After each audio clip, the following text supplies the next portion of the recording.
sometimes I speak a little Hindi to demonstrate to people how pronunciation and rhythm matter when listening. What I do is I sometimes say a phrase in Hindi, and I say it in the most English language accent pronunciation possible.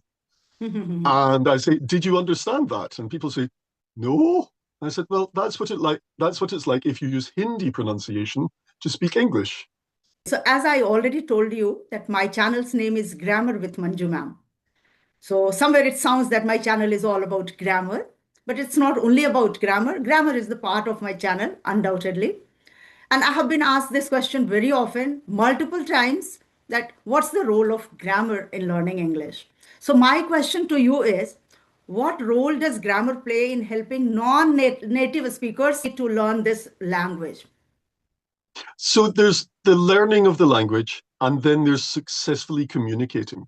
Mhm. Grammar is like the bones of the language. It's like the skeleton. If we looked at a cat or a dog Mhm. and it had no bones, it would just slump on the floor. It wouldn't look like a cat or a dog. It needs the bones. Equally, if it's only the bones, well, that's a skeleton, and the bones would just fall apart and crash on the floor. So you need the grammar to support everything else. Even if you translate the words one by one into English, you'll pronounce them as if they're Hindi words or Kerala words. My friend that I was talking about earlier, every word is an English word Right. with a Marathi accent, Marathi stressing, Marathi grammar, Marathi words choice. So if you think of the words, the pronunciation, the stress methods, the grammar, and the words choice, one of those is English. The other four are actually Marathi, even though every single word is an English word. True. This is True that. So this is true. called an yeah, and this is called an interlanguage, where you're using many elements of your first language and some elements of the target language. Now, So my next question is based on the same point which we discussed just now. Even in India, fluent speakers often struggle with mother tongue influence. Okay. So how can they eradicate or at least reduce to some extent? What a strategy they should follow actually? this is my area of specialization, so I'm delighted to talk about this. Just like changing gear in a car, when we first learn to start to drive, we've got to balance the accelerator and the clutch pedal, and then we've got to think about what we do with our hand. Oh, where do we move the gear stick to? Oh, it's all taking so much effort. Hello, Gordon. Am I pronouncing your name correctly? First, to tell me that. Yes, you are getting it absolutely correct. Thank you very much. Okay. So good evening from India. How are you? I'm well, thank you. It is lunchtime for me at the moment in the UK. It's a cold winter's day. How is the weather where you are? Here also it's cold, but I can't say like you people because America and England, Sweden is snowing. So we can't say that. But for us, this winter is like extreme winter. I was out for a walk last night and I walked along the canal and the water was frozen. Yeah. It Yes. was very pretty. The lights on the canal boats were flickering and reflecting off all the little bits of ice. It was very pretty. Right, right. My daughter also every day she sends me some clips and short videos because she is in Sweden. So these days Okay. it's snowing there, and we feel Yeah. like being there at this moment to enjoy this snow because I have honestly not seen this kind of snow. So it's a pleasure to see, but for you people it's very common. It's a pleasure to see, sometimes less of a pleasure to be out in it. Sometimes the best way to see snow is behind the window in a warm house, looking out on the snow. That's often a more fun experience. I True that. think looking at the snow is often better than being in the snow. True that, true that. But at times, just for a while, if just experiencing, no, Oh, snow yes. falling on your body and you are just able to bear that cold, no, that temperature also. Because here it is 9, 10, and 11, and people don't go out of the house. They feel it's too cold for them. Yes. I can Oh, believe that. yes, Gordon. I want you to introduce first. Certainly, my name is Gordon, also known as Mr. Love, because that's my actual name on my actual birth certificate and passport. Love means wolf in Old Scots. So my name is Mr. Love, and I live in the UK. I've lived and worked all over the UK, including in the City of London, the financial district, and Mhm. I've also lived and worked in the USA and very briefly in Canada. I've even spent a few days working in Sweden, in Stockholm. Lovely. I Yes, I please tell. started off as an engineer and a software developer. I became a management consultant, and then after a while, I became a full-time teacher. Several years ago, I became a full-time teacher of English as a foreign language. And one of the first things I did was write a book, and it became a TEFL bestseller around the world. It's called the Love English Phonetic Dictionary, and it's an easy to use guide to speaking over 5,000 English words. It gives you clearer, simpler pronunciation guidance so that you are easier to understand. And it is a bestseller even in India, I'm very happy to say. Okay, I think the book behind you is the same book, Yes, the having book black cover. there, that's correct. Yeah. Okay. Nice to know And in that. fact, it's on my t-shirt as well. That's something very nice. I'm Hmm. I'm very proud of my book. Yes, of course. We all are proud of your hard work and your efforts which you have put in, and it becomes easier for people, those who are really learning this language, isn't it? Absolutely. Yes. When I first started teaching English as a foreign language, I hadn't realized I would spend so much time doing it.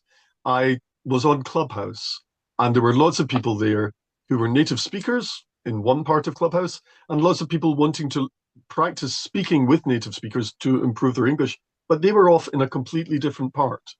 And they never really got access to the native speakers because the native speakers weren't interested.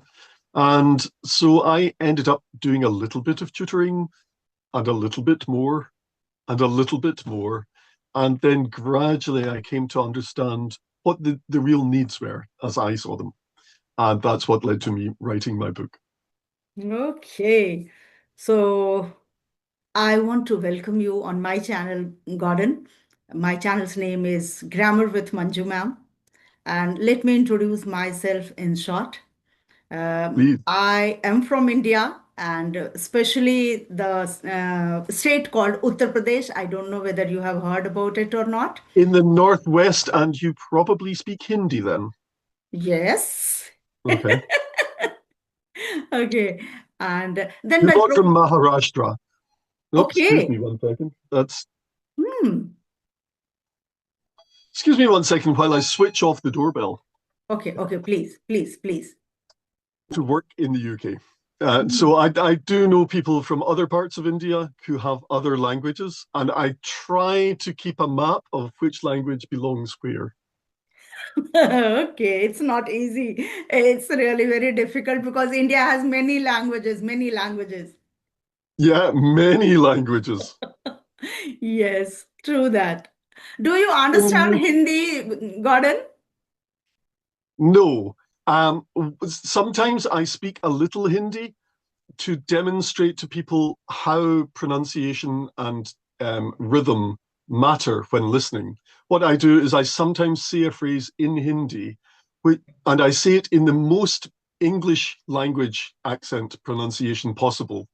And I say, "Did you understand that?" And people say, "No." And I said, "Well, that's what it's like if you use Hindi pronunciation to speak English." And that way it becomes a two-way street, and people get to really understand the effect that pronunciation can have. Right, right. So, Gordon, as I have the privilege of having you on my channel today, so I am ready with a couple of questions to be asked. If you are open to it, allow me to start with the very first question. Shall I go ahead? Please. Okay, so as I already told you that my channel's name is Grammar with Manju Ma'am.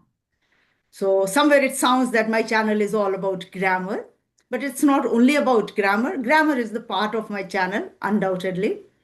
And I have been asked this question very often, multiple times, that what's the role of grammar in learning English? So my question to you is, what role does grammar play in helping non-native speakers, very especially to learn this language? So there's the learning of the language, and then there's successfully communicating. Mhm. Grammar is like the bones of the language, it's like the skeleton. If we looked at a cat or a dog Mhm. and it had no bones, it would just slump on the floor. It wouldn't look like a cat or a dog. It needs the bones.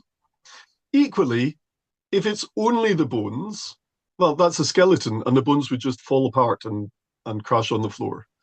So you need the grammar to support everything else, but you need everything else. You need you need the vocabulary, you need the usage, you need the pronunciation, you need the stress patterns. You need all of these things. Grammar is one element, and because English is quite fault tolerant with grammar, you need some grammar. You don't need all the grammar, but you True. do need some grammar. And so, what I'm always recommending to people is that they learn some pronunciation Mhm. and some words and some grammar. And they kind of build up the pronunciation first, and then they build up a bit of grammar, a bit of vocabulary, a bit more grammar, a bit more vocabulary, a bit more grammar. You don't need to learn all the grammar all at once, True and that. you don't need all the grammar at day one, but you need grammar because otherwise no one knows if that's a verb, if you're talking about an action, or you're talking about a thing, or you're talking about a descriptor, you're describing something. We don't know which word you're using. And if you add to that uh, first language pronunciation, then we really find it difficult to find out which word you're trying to say, Mm. which way you're trying to mean it. And therefore, when we put that together with the other words in the sentence, what's the sentence supposed to mean? So grammar is important. It's not the only thing that's important, and you don't need all the grammar, but you Right. do need some. Right. You mean to say that fundamental and basic grammar is important so that people understand whether they want to say something about today, yesterday, tomorrow, or what exactly they want, and Yeah. which form of verb at least they need to use to express themselves correctly. Thank you so much Yeah. for answering this question so well. So, Thank shall I you. move ahead with the second question? Can I add to the part about grammar for learning English as opposed to communicating? The grammar, if you've got the basic grammar, it does help you set the words into context, which makes them more memorable, which means that when you learn them, you still know them 2 weeks later, 4 weeks later. Often there's a tendency to learn something when we're learning a new language. And then the next day we go on to learn something else. And the next day we go on to learn something else. And the next Mm. day we go on to, and 30 days later, at the end of the month, we've forgotten everything that we learned at the beginning Right, of the month. And right. grammar, basic grammar, can help structure our learning so that we remember it over the week, over the month, over the year. Mm. Right, right. And especially for Indians, I feel that we always have the tendency to translate from native language to English. And then there plays the role of grammar because it doesn't go word by word as it goes in Hindi. Yeah, every language has its own structure, its own beauty, isn't it? And if we use that language in that very way, then it sounds better and then it is more understandable, I feel. Yes, absolutely. Right, right, right. Coming to the next question, I would not take your much time. Okay, so the next question is, many people have skills because in India also, from starting from the kindergarten or you can say Montessori, we have English as a subject until class 12th. All of us have studied English. So many people have at least the basic English alphabets, words, sentences, understanding of literature to some extent. But when it comes to speaking, actually, so they lack confidence. The very first thing, confidence, because they have a kind of feeling that I will be judged by someone. They have self doubt of making mistakes, maybe. So, how can they overcome this problem of like being judged? Overcoming the problem of being judged is a very difficult one Mm. because as native speakers grow up in English, because English has so many variations in accent, they vary in accent by class, Mhm, essentially caste. They vary by educational status. They vary by location. They vary by income, socioeconomic status, mhm, and location. And every location has different accents denoting class mhm, and income.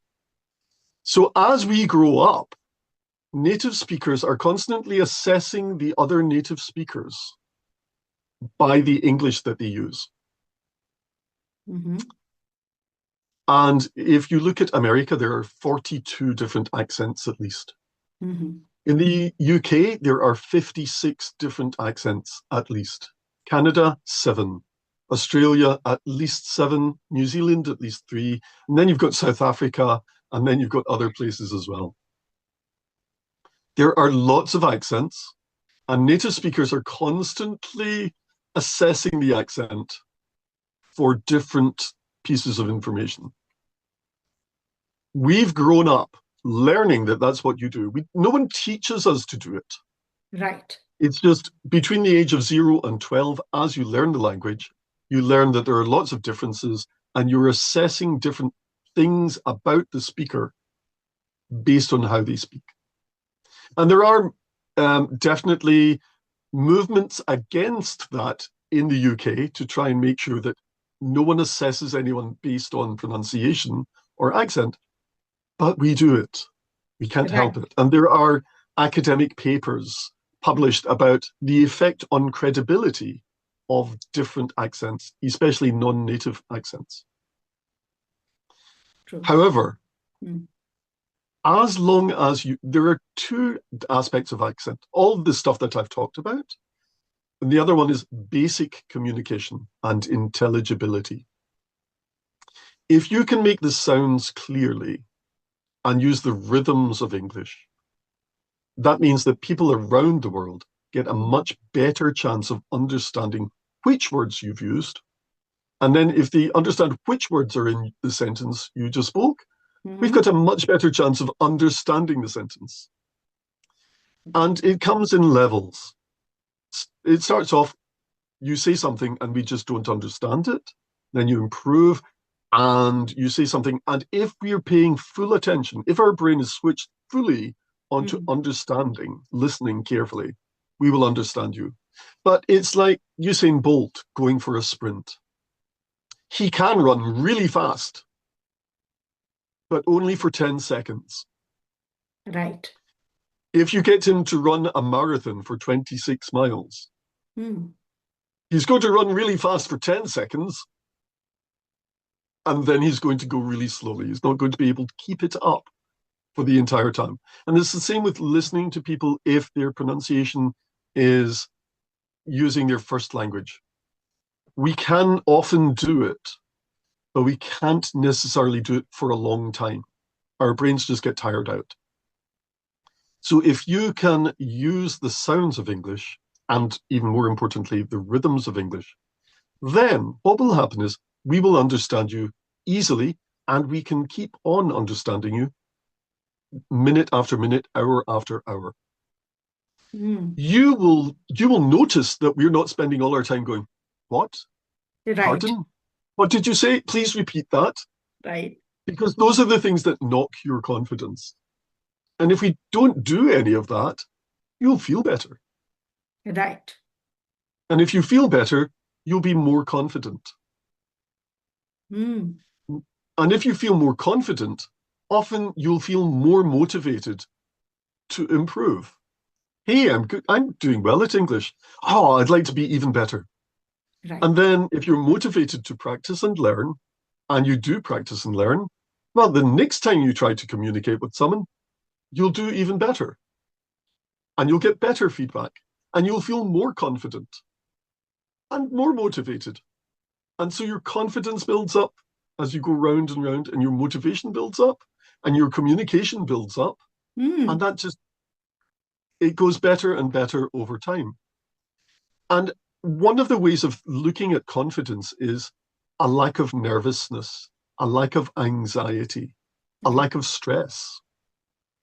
So, one of the easy ways to feel less stressed and less nervous is to take 3 deep breaths Mm, before you go into a conversation.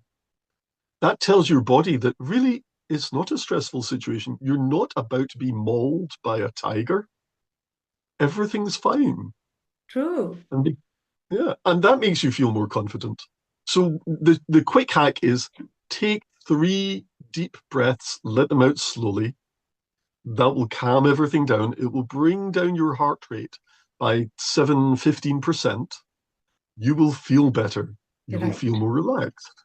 And often we talk about being relaxed and confident. Mm, Often being relaxed brings us confidence just by itself. So those are my 2 top tips. very well Breathe. explained. Right. Right, right.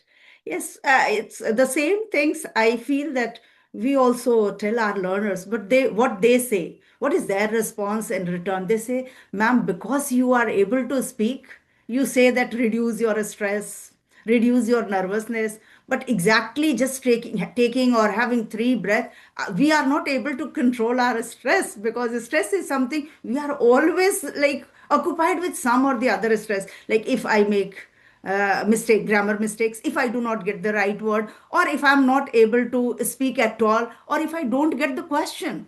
The problem is that also sometimes they don't get the question. Your question is something else, their answer would be something else. So these are the things. But yes, practice, practice, and practice. This is only the funda. And then, of course, just we have to think that we are going to talk. We are just going to talk. Simple. No, and we don't have to feel much about like I'm not able to speak like Gordon. I can't. My second language, I'm using second language. So, Gordon, initially when you started teaching, it is my one curious question. Did you not find it difficult to understand the accent of Indian learners? What I will say is people around the world, the issue of accent does crop up. And the one thing that people from around the world say, yeah, I can understand people except people from India. And I've been thinking about this question for several years now. Mm-hmm. And the the issue with Indian English is almost there is an Indian English. And Indian people want to speak Indian English, not English. Right? And Indian English, most of the people in India do not speak English as a first language. It's Right. almost always as a second language. Maybe they speak Tamil first. Maybe they speak Kerala first. Maybe Marathi, maybe Hindi. True. But it's almost always a first language, then English. And therefore, there is a thing called an interlanguage where you speak with the sounds and the rhythms, the methods of emphasis, this grammar structure of your first language. Even if you translate the words one by one into English, you'll pronounce them as if they're Hindi words or Carolan words. My friend that I was talking about earlier, she's every word is an English word Right. with a Marathi accent, Marathi stressing, Marathi grammar, Marathi word choice. So if you think of the words, the pronunciation, the stress methods, the grammar, and the word choice, one of those is English. The other 4 are actually Marathi, even though every single word is an English word. True. This is True that. So this is true. called an yeah. And this is called an interlanguage, where you're using many elements of your first language and some elements of the target language. Now, if you are speaking to other people who share your mother tongue or a similar mother tongue, it's actually easier to understand this halfway house language than it is to understand going all the way to English. And so India is a very big place with lots of people, and you will have lots of communication in English because maybe one person speaks Tamil, the other person speaks Hindi. So you'll use English as a common language. But because Tamil and Hindi are quite similar to each other, they're not identical, but it's like Portuguese and Italian or Italian and Spanish. They're not the same language, but if you look at all the languages of the world, they're quite similar. Mm. And the same with Tamil and Hindi. There are differences, but also there are lots of similarities. So if you're using English and you're using the Tamil accent or the Hindi accent, you understand each other. Right. Right. If you speak to someone from Thailand and they're speaking Thaiglish, Mm-hmm. or you're speaking to someone from Indonesia and they speak Bahasa English, their halfway house language, Mm-hmm. or you speak to someone speaking Spanglish, Mm. they have, when they are using the sounds of their language instead of the sounds of English, because there's a little bit of overlap, but only a little bit of overlap. Some sounds are only in English, some Mm-hmm. sounds are only in Spanish. Same Right. with Thai, same with Hindi, same with Tamil, same with Marathi. If you use the sounds which are only in Spanish, and the other person uses the sounds which are only in Hindi, sometimes there's no overlap. Right. When I'm listening to someone speaking Spanglish, I hear the bits that overlap with English. And if same with people speaking one of the very many forms of Indian English, like Hindlish, for instance, I'm hearing the overlap with English, but often there's not much overlap. And so if the Spanish speaker is speaking to the Hindi speaker, they're not going to follow each other. So what I'm always saying, especially for people in India, is if you're only wanting to communicate to other people in India, the halfway house is going to be more successful for you most of the time. Right. If if you want to speak to potential clients or employers in other countries, Then. if you're speaking to suppliers in other countries, if you've joined an international project team Right. with people from other countries, they don't want to learn Indian English in addition to the English they've already learned, True. because it's essentially learning two languages for them. And so if you want to communicate to the rest of the world, it makes a lot of sense to learn all the sounds of English, all the stress patterns of English, and to improve your grammar and vocabulary. Right. Right. So my next question is based on the same point which we discussed just now. Even in India, fluent speakers often struggle with mother tongue influence. Okay. So how can they eradicate or at least reduce to some extent? What a strategy they should follow actually? This is my area of specialization, so I'm delighted to talk about this. Okay. Okay. Often there's often there's an approach taken called accent reduction, Hmm. where you have an accent reduction coach and you talk to them in English and they teach you, oh, well, that bit, do that bit a bit differently. Oh, that word, you do that a bit differently. So if you have, say, 5,000 words of vocabulary or 10,000 words of vocabulary, you will go to the accent coach and bit by bit, they will try to address each of those 5,000 words or the 10,000 words.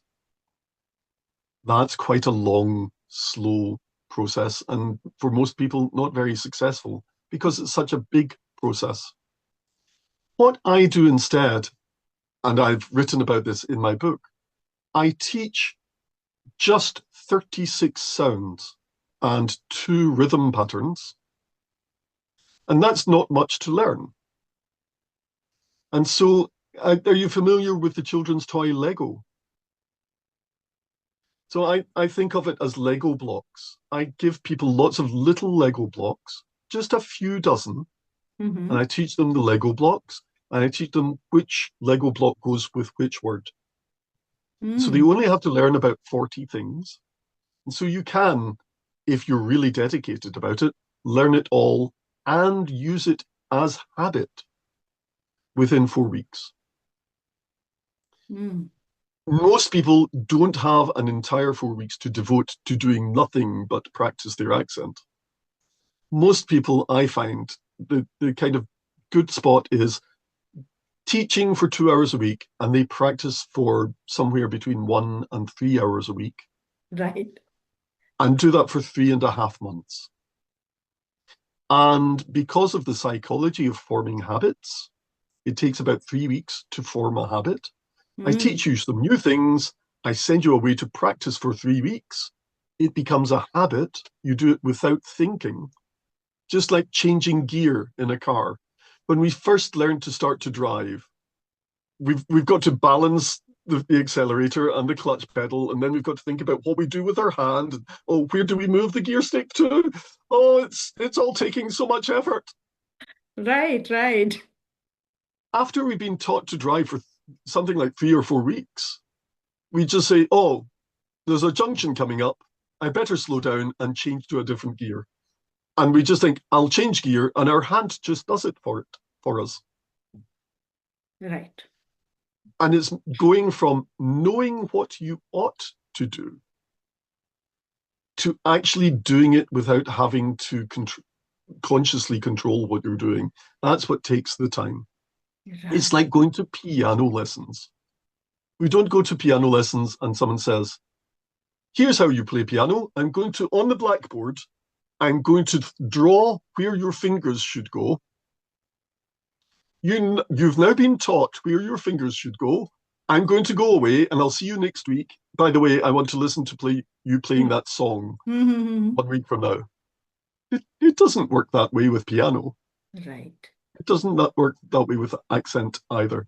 So we need to practice because it's a physical skill. We use our tongue and and our jaw and our lips and our breath, and we have to control all of that. And there's another muscle that we're not really aware of. The muscles that we use for swallowing food and water Mm. have been reused for speech. So Right. we need to control all of these muscle groups, and we Mm. have to get them to work together.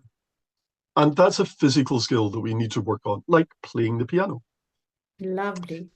Lovely. And the Lovely. sound, and the only sounds we need to learn are there are about 28 vowel sounds in English. There are 25 vowel sounds in Indian English.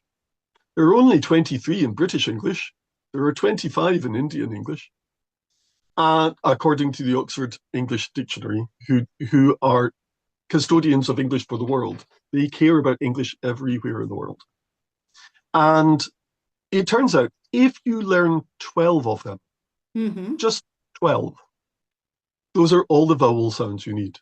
If you learn 24 consonant sounds, that's the only set of consonant sounds you need.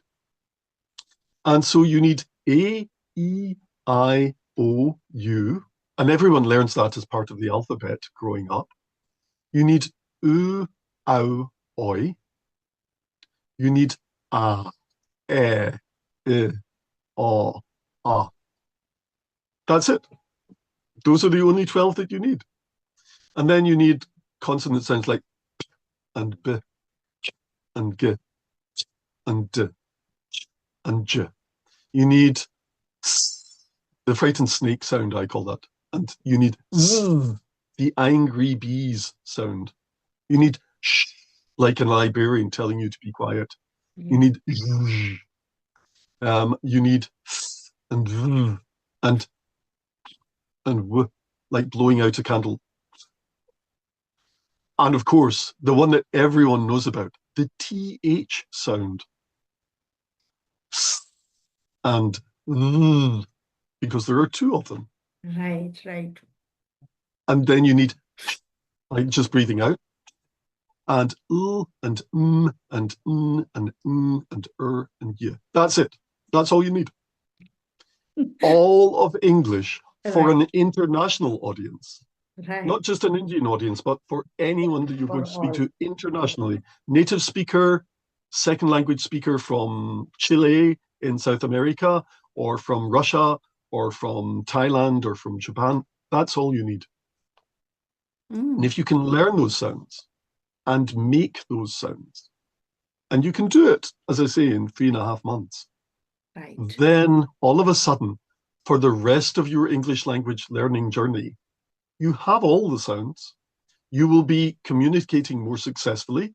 People will give you more feedback, and you'll be happier about your English and more confident. And Right. I think that's a great thing. Right. Right.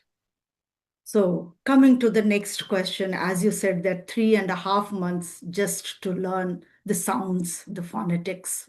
The Okay. sounds and the rhythms. The rhythm, yes. So here, my learners especially, they ask this, how long will it take me to speak English fluently? How long? So how do you respond to such learners? How long? Because according to me, I feel that it's not the same for everyone. The more you put in efforts, the the more you get the output, isn't it? But how can trainers or teachers tell somebody that this is the time limit you would become fluent? So how would you address such kind of learners? Gordon, I want to hear from you. I come at it from several directions. One is I remind everyone that fluent isn't the same as skillful. In linguistics, the generally understood term is we can speak it like a native. That's what fluent means to most people.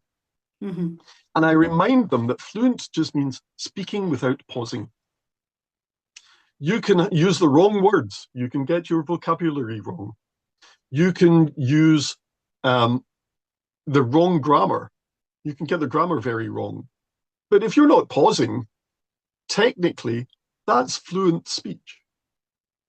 Mm. Then there are other people who put in a lot of pauses. That's the opposite of fluent speech. So most people aren't wanting to talk about fluency in a technical sense. What they're Mhm. meaning is, when will I be just thinking in English, speaking in English like a native? When will I be doing that? And it True. turns out speaking without pausing is easy and fast. Speaking and thinking in English and speaking like a native, that's more of a journey. And so what I'd say is the Council of Europe have a standard for because there are so many languages in Europe. They have a common framework for assessing what level of skill you have. They have A0, you're a complete beginner. Mhm. And they have the beginner level, Right. A1. Mm. Then you have the pre-intermediate level, A2. Then you've got the intermediate level, B1. Then the advanced intermediate, B2. And then you've got advanced 1 and advanced 2, which is really what people probably mean when they say, when will I be fluent? They probably mean, when will I be using advanced English? And you are absolutely correct. Everyone's journey is different. If you put in 5 minutes a week, you will not make the same progress as someone who does the same things and puts in 3 hours a week. But the good news is, over the last 20 years, there's been a lot of research done. I'm just going to pull out one of my favorite books, which I love even learners and students to know about. Oops, something's happening with my mic, which How is this book, language How are learned. Languages Are Learned by Lightbound and Spada. It's about how people learn languages. Doesn't matter which language in the world, Any new doesn't language. any new language. And Mm. something's gone wrong with my mic, I think. Can I just 1 second? Yeah, yeah. Testing, testing. Okay. Okay. My headphones have stopped hearing you. But I can hear you. That's okay then. We'll just continue then. I Yeah, won't yeah. try to troubleshoot my No, no. sound. For this episode, this is the last question, and then we'll certainly uh, Okay. be I'm there in the sorry for second video. making you do a little bit of editing. I'll do that. I'll do that. I mean, one of the things I'm absolutely impressed by, you have over 1,000 videos on your YouTube channel. That's astonishing to me. I've got 15, and I feel like I've done a lot of work to get 15 videos live. I cannot imagine how much effort it's been to get over 1,000 live. And so I'm assuming that you're quite skilled at getting videos ready for publication. Not exactly, but yeah. As you know that Indians are very diligent people. I'm one of them. And being teacher, it becomes our habit. I'm also like busybody. I want to do something or the other every time. So it's good to spend time for the channel, spend time to upskill my talent. So that's how I'm learning actually. I'm not that very good. And it's not in a day or two. It's been 3 years when I started my channel. I started after my retirement. So that is another surprising thing Yes. that it's a new journey for me. But yes, it was quite fulfilling. I feel that whatever I have learned, it means a lot to me. And you have many followers, so I'm sure it means a lot to other people as well. Thank you so much. And I'm so glad that you really explained all these tricky questions so well. And learners are going to get great benefit out of it.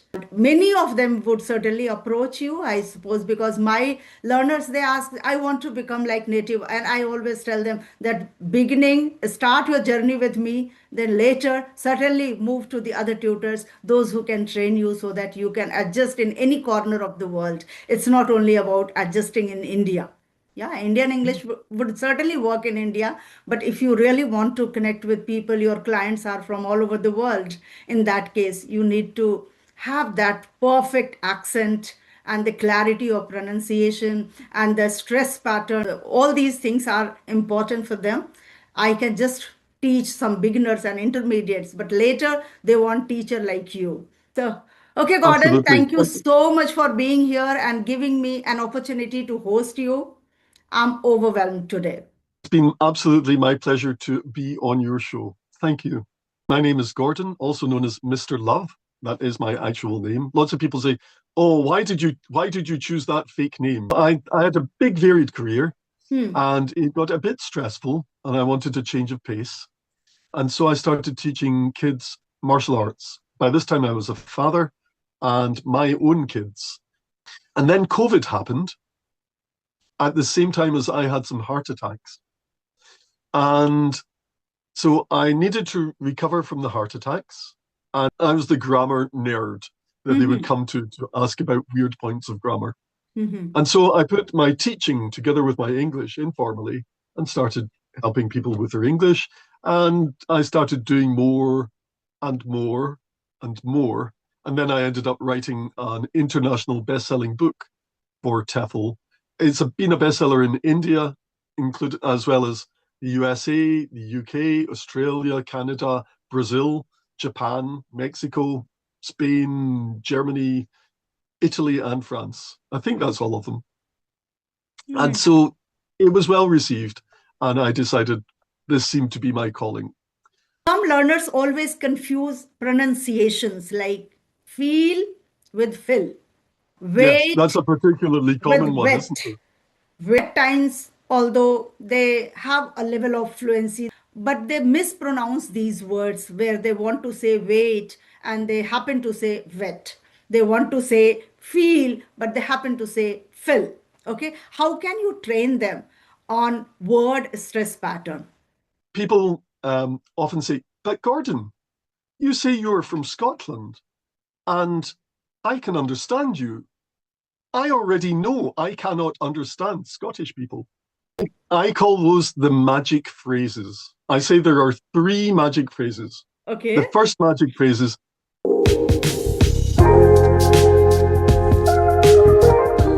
Hello, Gordon. Tell me, how are you? Good evening from India. What's the time at your end? at my end, it's 2:15 my time. So it's Hmm. getting towards the middle of the afternoon. Okay. So what It's a about your cold, lunch? Have you had your wet. lunch? I have had my lunch. I had toasted bread with brie cheese and salami sausage. That's what I had for lunch. So already once we have connected, Gordon, and I'm happy, delighted to have you here for the second time. And I want to continue from the same, I mean, whatever questions I asked in the previous episode, I'll continue after that. But before that, I would love to hear from you so that my viewers can understand that who the person is and tell about yourself so that they know you in a better way, because some those who have watched your first episode somewhere they must be knowing about you, but still those who are going to watch this video, the second episode, for the first time, and I would request them that if you are going to watch this video for the first time, do watch the first episode. That is marvelous and wonderful explanation given by Gordon that how can you overcome confusions and self-doubt, and how can you boost your confidence, how English can be learned. Over to you, Gordon. Please introduce yourself. Thank you. My name is Gordon, also known as Mr. Love. That is my actual name. Lots of people say, "Oh, why did you choose that fake name?" And because it's my actual name. They all think that I'm from Shabba Ranks' Mr. Lover Lover or something like that, and it's not true. Okay. It's a genuine name where I live, and I live in the UK, and I have lived and worked across lots of parts of the UK, including working in the City of London for the Stock Exchange and for a big firm of lawyers. I started off life as an engineer. I became a software developer. I then became a management consultant. And then I took a sharp turn into teaching. And for the last few years, I've been teaching English as a foreign language to people all around the world. And it's a joyful thing to be doing, I have to say. What exactly inclined you from corporate sector to teaching sector? This is entirely different, I feel. Would you like to share? The Hmm. Yes and no. I'll share some of it. Um, some of it becomes a bit personal, but so I started off in engineering, building power stations, Mhm. and I was also employed to build software systems on construction sites to help the build. Mhm. And then the stock exchange, this is a long time ago, in London, started going towards paperless share trading. Before that, they had printed out share certificates, handed the paper certificate, but they were wanting to move to a system where it was all stored as records electronically. And this turned out to be Europe's largest software project. And they discovered that they needed skills in managing large scale projects. Mhm. And the most mature use of project management for large projects was in the construction sector, in things like power station builds. In fact, um, critical path analysis was invented in England by the Central Electricity Generating Board for summer refits of power stations. Mhm. That's because they needed to cram in a lot into the Mhm. summer Mhm. before people wanted to turn the heating on again Right. once it got cold. So the stock exchange pulled in people from engineering. And so I ended up teaching people project management in the finance industry. And I did that for the stock exchange. I became a project coordinator for an international firm of lawyers. I moved to an insurance firm next. And then I moved to the Royal Bank of Scotland. And at that point, I ended up being one of the few people in the UK to be managing groups of software developers from India, often based in India. In fact, after I finished, the RBS ended up setting up a company in India Okay. um, for to use Indian software developers for the British Bank. So Mhm. I had a big varied career, Hmm. and it got a bit stressful, and I wanted a change of pace. And so I started teaching kids martial arts. By this time, I was a father, and my own kids, left to their own devices, would sit indoors watching DVDs or playing computer games. And I thought, we need people to be going out and moving about more. And so I set up a couple of organizations, a few organizations, to get kids to be physically active. And I was one of the teachers, but I also employed other teachers as well. And then COVID happened at the same time as I had some heart attacks. And so I needed to recover from the heart attacks. And COVID meant children weren't allowed to be in the same hall, sharing the same masks and equipment. So that all stopped anyway. I had to do my recovery, my rehabilitation. And I found myself in a place full of people who were wanting to learn English as a foreign language, often from India. The place was called Clubhouse. Mhm. And so I started putting my teaching together with my high level use of English. I'd written reports at the highest level of the blue chip corporate world. I had even done a little citizen journalism as well.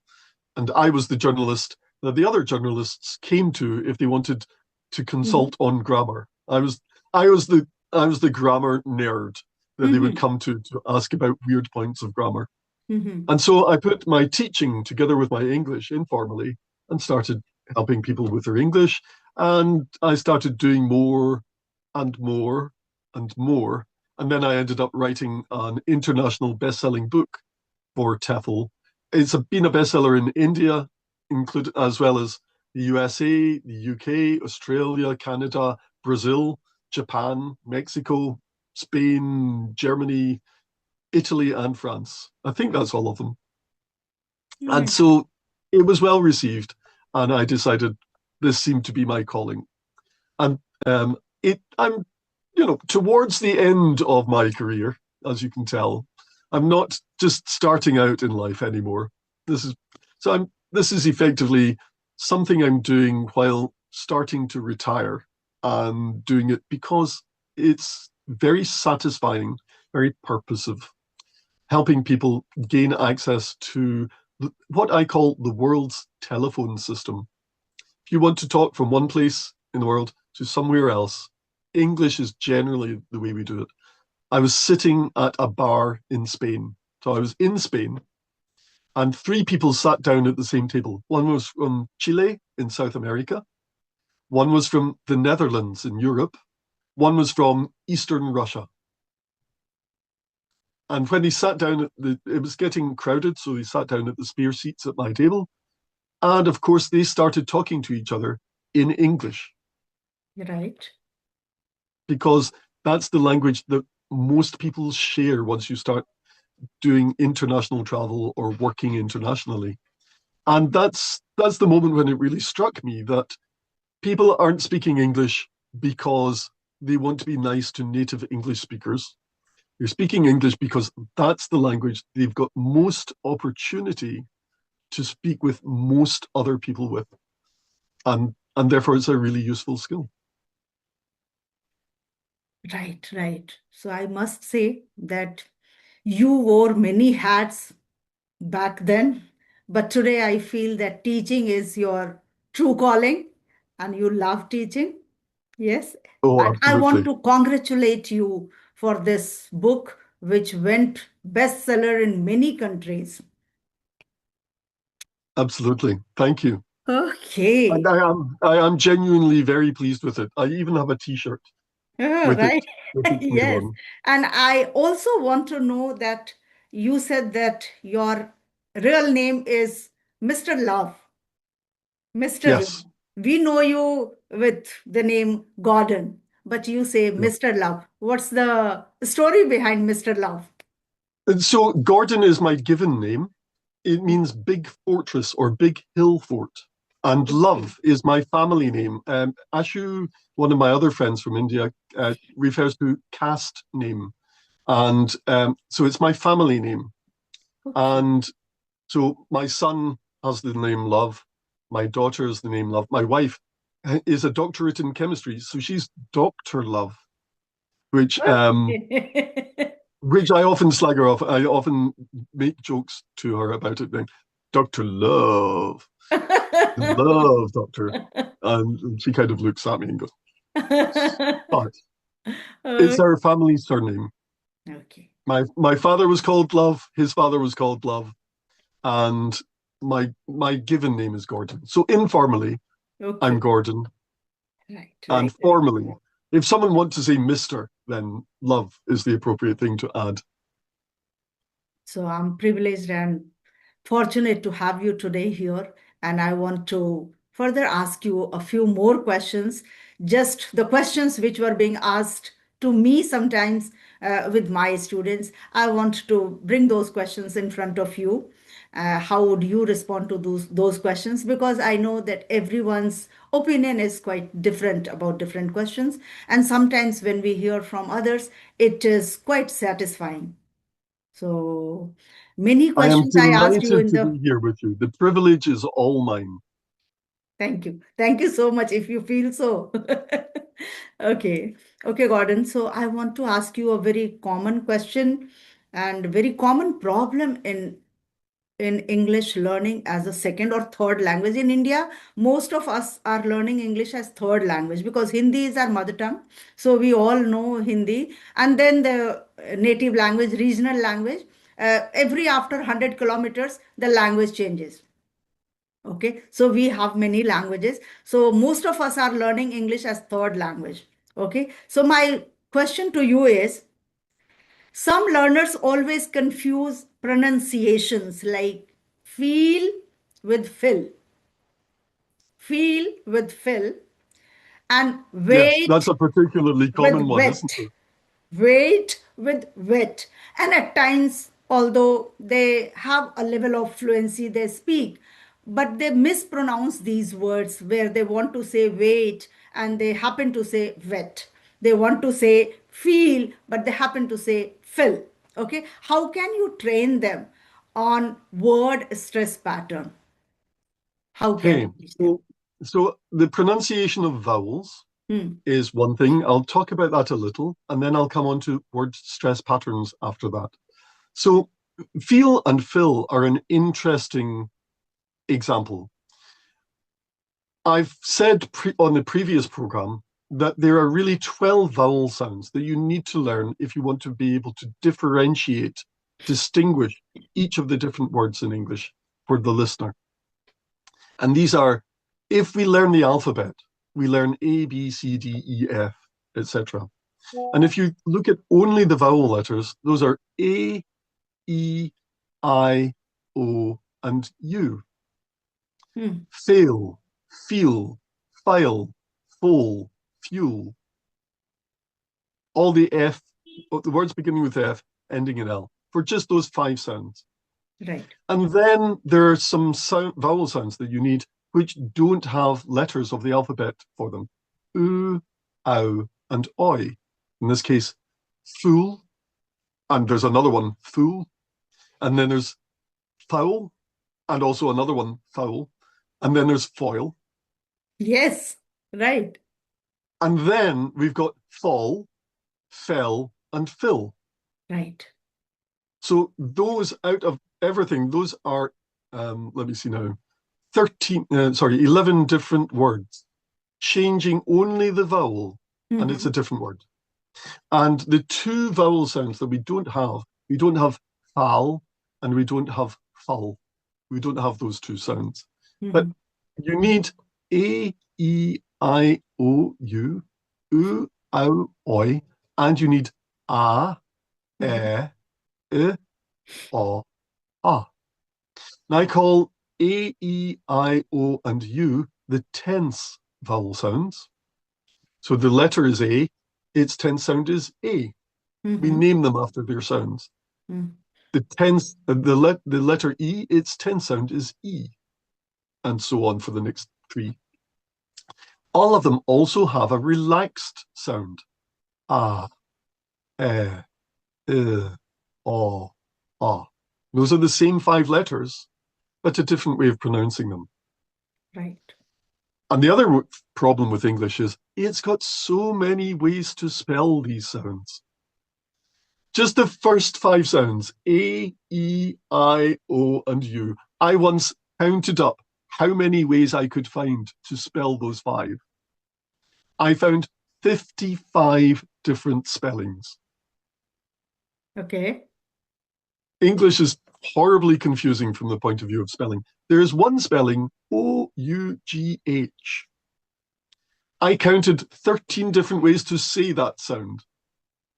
You've All got right. rough, and you've got through, and you've got bow, and you've got thought, Mm. and many others as well. So spelling doesn't really help us with English. Mm-hmm.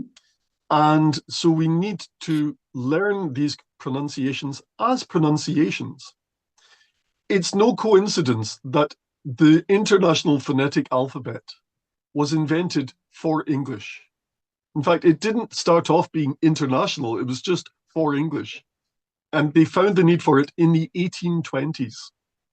So it was invented a long, long time ago for native English speakers to help other native English speakers learn how to speak English.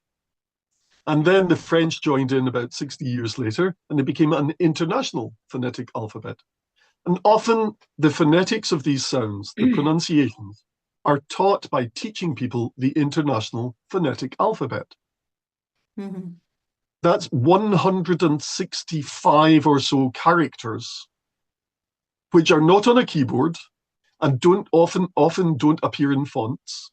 Mm. And it takes years to learn them. And they're really designed for researchers in linguistics who are researching multiple languages to be able to write papers so that the other researchers into multiple languages in linguistics can read the scientific journal papers. And yet is also often used by people to teach beginners in English pronunciation. And I think that's too much to ask beginners in English. So I invented a simpler system. I'm Mm-hmm. not the first person to invent a simpler system. There are at least another 7 simple pronunciation guidance systems for English. But mine is, as far as I'm aware, the only one that's been deliberately designed from the ground up for people who are learning English as a foreign language. So Right. what I do is I make sure that I get unique spellings from words that you learn early on in your journey. Like the sound A, I use the spelling A-Y. It comes from the word day or pay or say. Those are words that we learn almost at day one. Certainly in the first month, we will start using those words.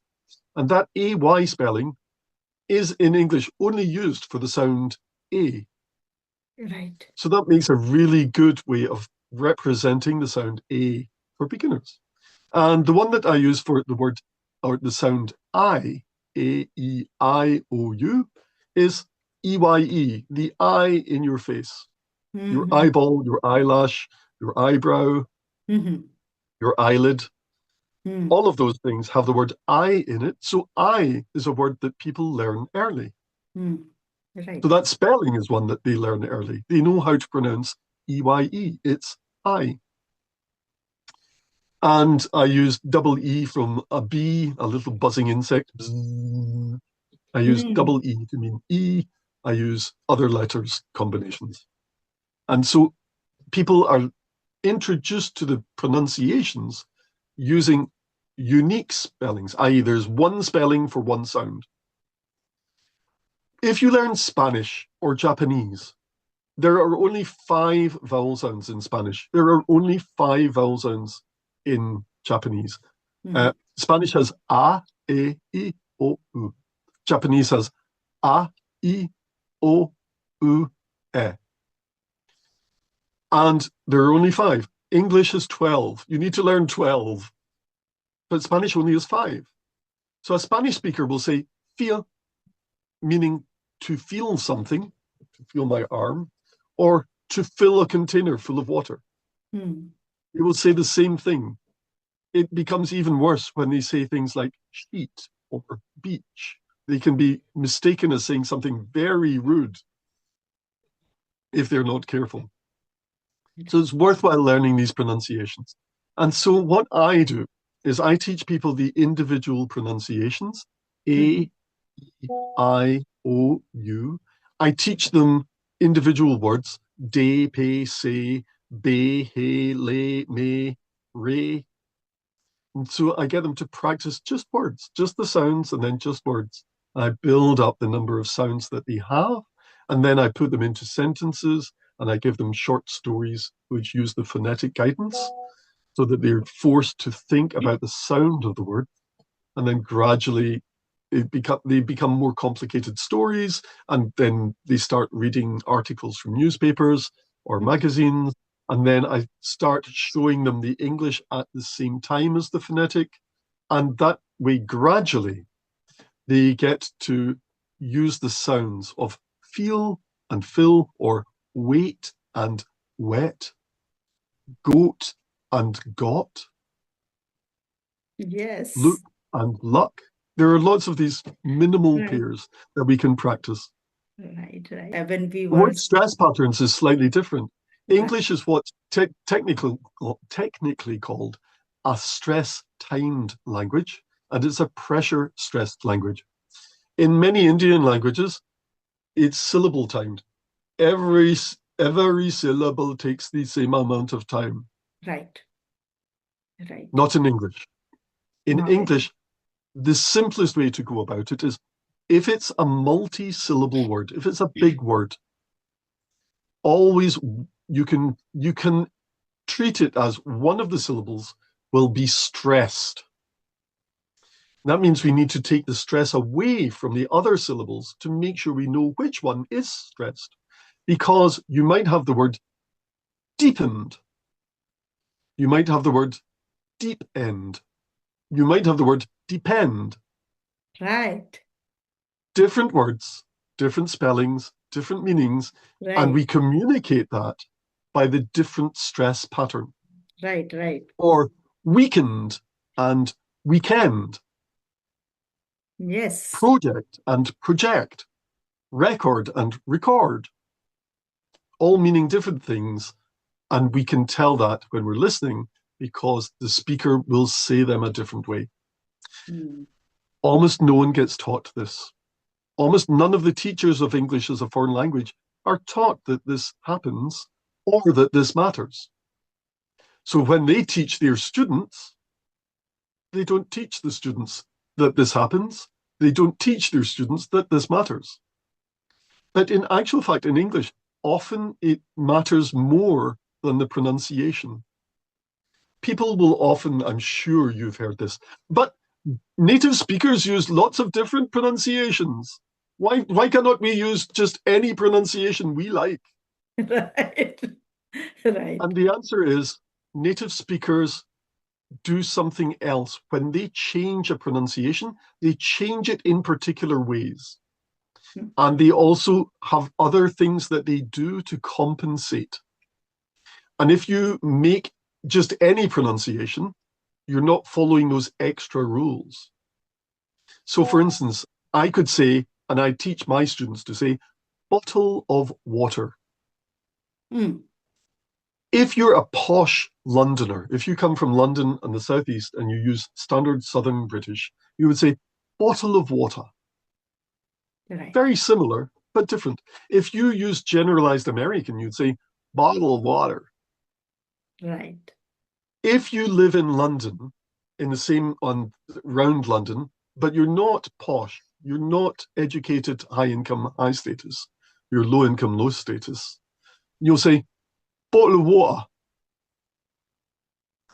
If you are from the northeast of the USA, and again you move away down the social scale, people will say bottle of water.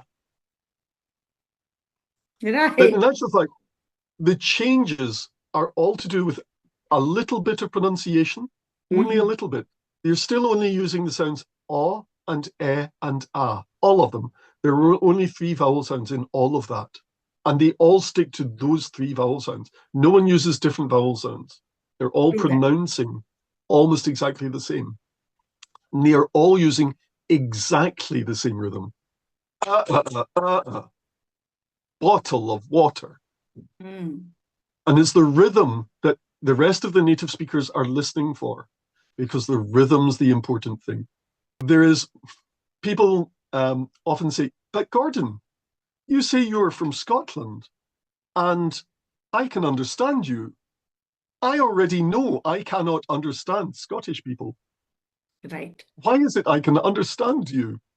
And I say it's because there are some working class accents from parts of Scotland. They use a different rhythm. And all the other native speakers complain that they cannot understand people who use these accents. Instead of bottle of water, it's bottle of water. Too difficult to Instead of understand, actually. it's uh, uh, uh, Right. completely different rhythm. And so no one's expecting that rhythm. And so they don't understand what's said. Right. So what I always say to people is try to make sure you get the pronunciation right. And there are several pronunciations possible. And I teach the one that's going to be understood most universally. I teach what I call international received pronunciation. It's 93% the same as generalized American. It's 93% the same as standard Southern British, and you can measure this.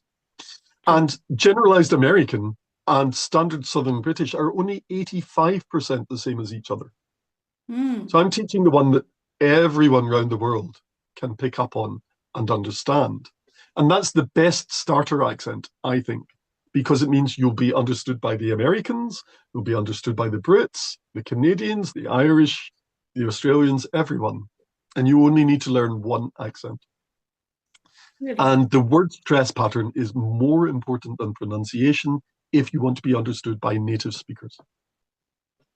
Okay, so I think that's covered pronunciation and word stress pattern as separate things. So I'm very happy. Thank you. Right. Even I was thinking the same, Gordon, when I was about to connect with you. I was doubtful whether I'll really get you 100% or not. But honestly telling you, I'm getting you all 100%, not 99.9%. So I'm so happy that I'm able to understand you. I earlier connected with one of the teachers from Cambly, but her root was from India. So somewhere she was sounding more or less like Indians too. But your accent is quite different. For me, it was really hard to understand, but your accent is understandable for all type of learners, I feel. And this is an amazing thing that natives also speak which can be understood. People should not have phobia of native speakers because sometimes they say, ma'am, the problem is I can't understand their accent. We just need to, sometimes we need to pay a greater attention at times, or we should be comfortable saying, please repeat, come again. What's wrong in that? Isn't it? I call those the magic phrases. I say there are 3 magic phrases. The Okay. first magic phrase is more slowly, please. Right. If people are speaking too quickly for us, all we need to say is more slowly, please. I learned that at 14, 13 or 14 for French. I was going to stay in France with a French family for several weeks. And I didn't speak much French. I'd had maybe a year and a half of schoolboy French. And the French teacher who was taking us to France spent maybe 10 minutes teaching me how to say more slowly, please, in French, phonetically. I didn't understand the individual words. I just learned sound, sound, sound, sound. Plus lentement, s'il vous plaît. I didn't know what they meant, but I don't know that's what I should say to get someone to slow down. The next magic phrase is, sorry, I didn't get that. Could you please repeat it for me? You're still being very polite. Right. But you're requesting a repeat. And the other thing is native speakers don't always understand each other. So if you say it grammatically correctly and understandably in terms of pronunciation and politely, you're tapping into something that native speakers do for each other. And we're happy to help other people understand us. Right. The next one is, sorry, I didn't understand that word, or I didn't understand that sentence. Could you explain it for me, please? That's magic phrase 3. Now, the important thing is to get the grammar and to an extent the pronunciation right for these. if you get the grammar wrong in this one phrase, it goes from just like a native speaker, this person hasn't understood me, I will put in some extra effort, to, oh, this person can't even speak English. Oh, and now I've got to go over it all again, which is a different mindset. Right. So all you need to do is, just like me when I was 14, I didn't understand the phrase, but I learned plus lentement, s'il vous plaît. And as long as I said it exactly like that, the French people would be very happy and help me. Yes, right, So right. if you can learn, sorry, I didn't understand that word. Could you please explain it for me and get the prepositions right? So for me or to me. As long as you get it, because if you say, uh, understanding not, explain by me. Yeah, they won't get it. Well, they will get it, but it's no longer a request in English. So Right. you're no longer tapping into that habit that native speakers have of explaining for other native speakers.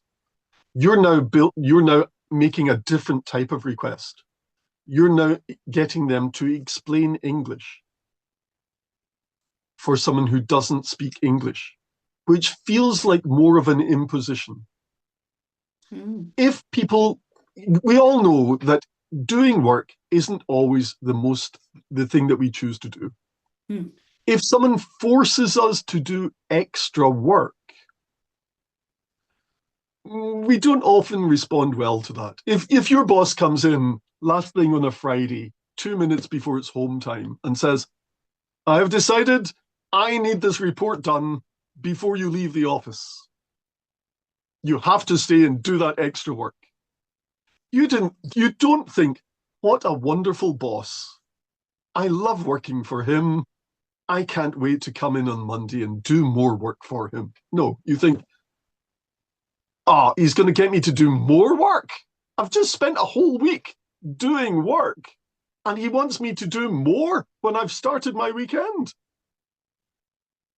And it's the same if someone makes the request in broken, non-grammatical English. That's extra work. But if it's phrased in English with the right grammar, and you can just memorize the grammar, you don't need to know the grammar, you just need to memorize the phrase word for word. All of a sudden, you will tap into a habit that the native speaker has of explaining things to other native speakers. And it's not seen as extra work, it's just seen as part of the normal flow of conversation. So those are my top tips. The 3 magic phrases, and learn them absolutely exactly. Like you're learning a play, or you're going to read a poem to someone. You wouldn't say, well, I've read the poem and now I'll use some of the words and I'll make up the rest of the words for my poem when I go up to recite the poem. We don't do that. We memorize the exact script. And that's one of my top tips, is if you can memorize that phrase. Sorry, I didn't understand that word. Right. Please, could you explain it to me? Oh, well, you explained. Wonderful. Wonderful.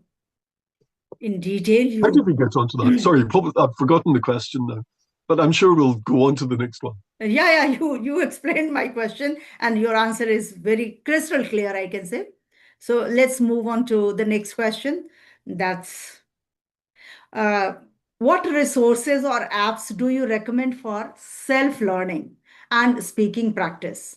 Or how can learners practice without a speaking partner? This is the greatest problem, that I don't have any speaking partner. So how are you going to advise them? There are now some AI apps coming onto the market for that second set. My experience of them is not that they're really ready for the big time yet. Maybe I just haven't found the right one.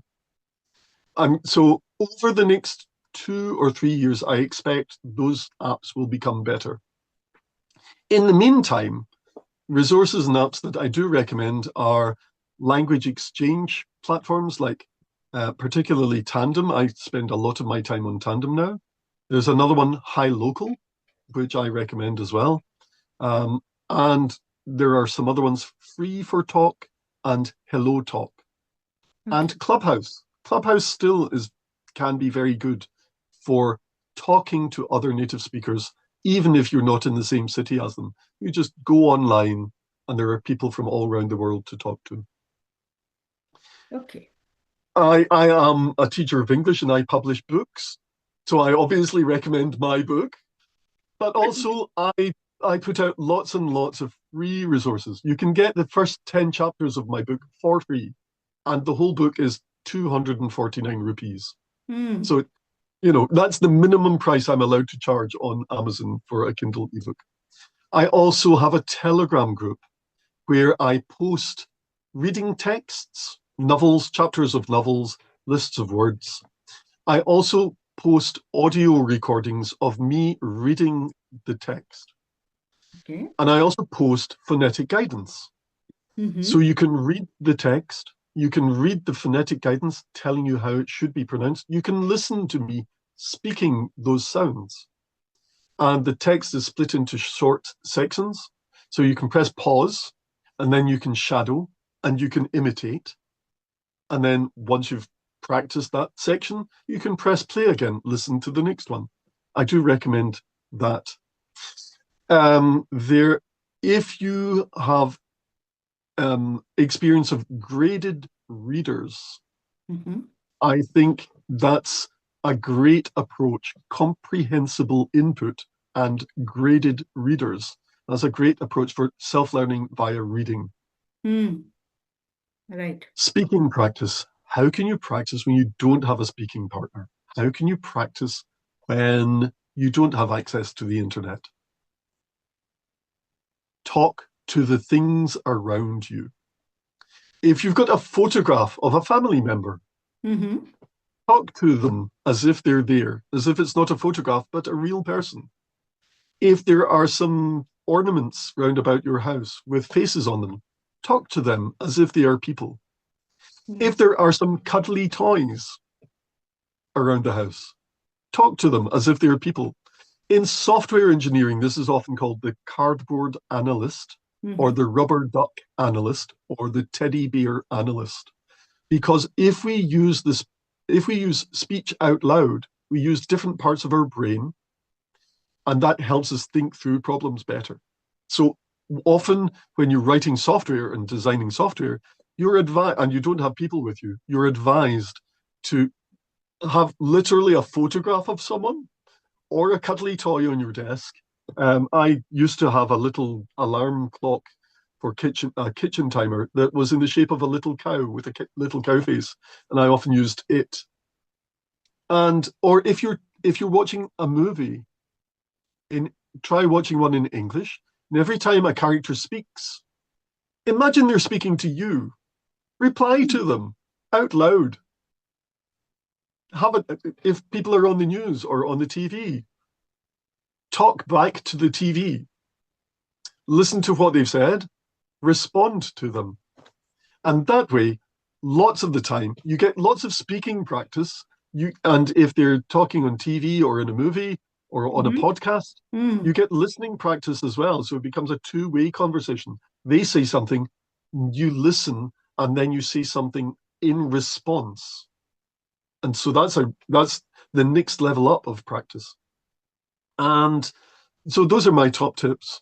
Comprehensible input using graded readers, the resources I put for free. Mm. If any, maybe I can give you a link to let your viewers Sure. Sure. access. So I've got the speaking challenge, which is I get people to speak 6 short sentences of English, Okay. very carefully selected. Technically, they're known as phonetic pangrams. Each sentence contains all the All sounds of English. 26 letters. Yep. And so if you speak all 6 sentences, I've heard you use every sound in English over and over. That way I can assess how your phonetics are, your pronunciations. Actually, just the pronunciations. And then what I do is I wait 4 months and I send you a prompt to do it again. so that we can listen to how you used to sound 4 months ago Hmm. and how you sound now. And we can hear you can hear for yourself the progress that you've made. And Right. also I can give you guidance on what things you could still do that you haven't done yet. And also I there's a prize draw.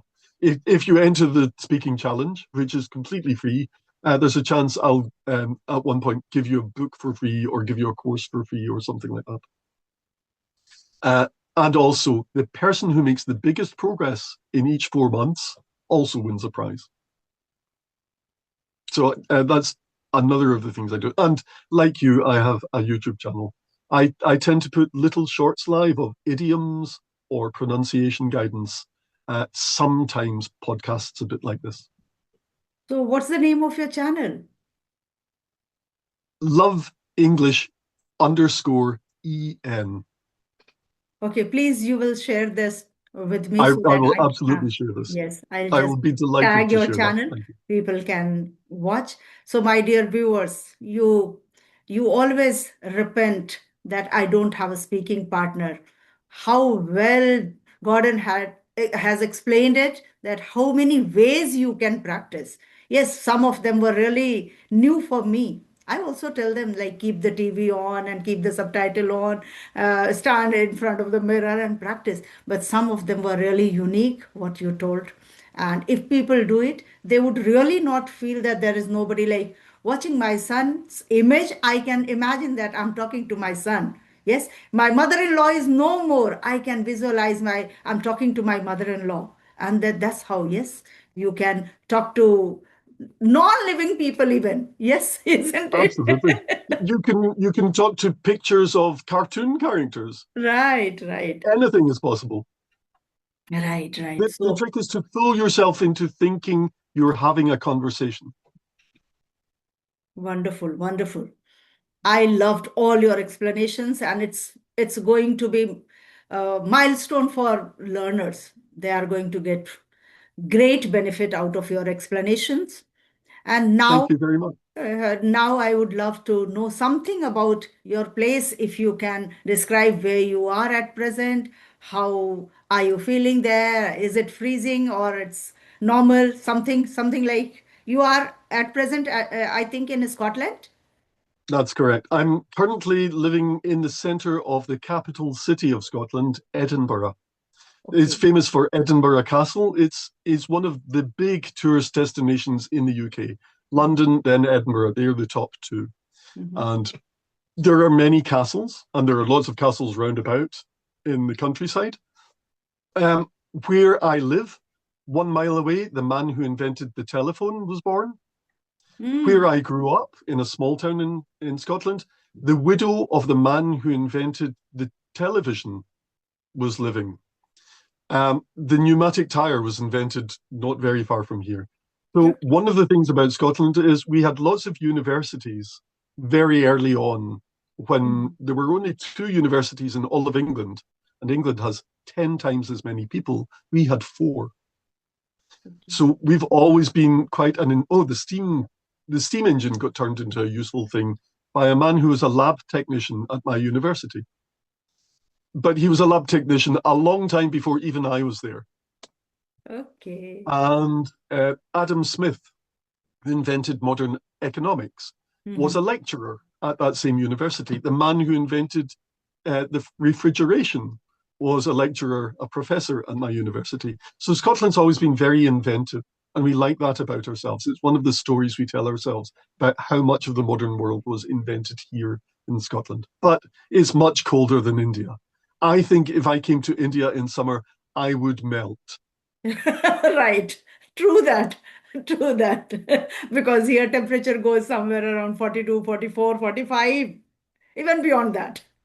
I left London because sometimes it hit 34 degrees in summer. That Right. was too much for me. 34 degrees was too much for me, and I came back up north. Right. Right. So it was an amazing session, Gordon. I really loved it. And I really thank you from bottom of my heart for spending your time, precious time, your efforts, and giving your insights for my viewers. Thank you so much for all what you did for my channel. And we'll see you again in the next episode, maybe sometimes. I hope so too. In fact, I look forward to having you on my channel one day. Oh, sure. I would love to. I would love Wonderful. to. Okay. So I think let's wrap up the session here. Thank you very much for having me. Okay. So good night. Take care. Bye. Bye-bye.